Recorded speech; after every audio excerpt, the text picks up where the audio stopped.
राज्यातील सरकारी नोकरीची तयारी करणाऱ्या तरुणांसाठी मोठी आनंदाची बातमी समोर आली आहे।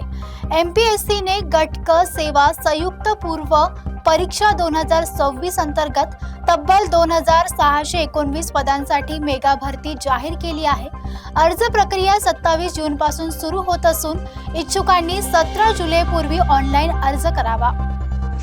राज्यातील स्पर्धा परीक्षा देणाऱ्या तरुणांसाठी महाराष्ट्र लोकसेवा आयोगाकडून मोठी संधी उपलब्ध झाली आहे। MPSCने गट क सेवा संयुक्त पूर्व परीक्षा 2026 अंतर्गत 2619 पदांसाठी मेगा भरतीची घोषणा केली आहे। या भरतीसाठी इच्छुक उमेदवारांना 27 जून पासून 17 जुलै पर्यंत ऑनलाईन अर्ज करता येणार आहेत। राज्यभरातील विविध केंद्रांवर ही पूर्व परीक्षा 27 सप्टेंबर रोजी ऑनलाईन पद्धतीने पार पडणार आहे। दरम्यान पूर्व परीक्षेचा निकाल जाहीर होईपर्यंत पदसंख्येत वाढ किंवा बदल होऊ शकतो, अशी माहिती आयोगाकडून देण्यात आली आहे। त्यामुळे सरकारी नोकरीची तयारी करणाऱ्या तरुणांमध्ये उत्साहाचं वातावरण आता पाहायला मिळत आहे।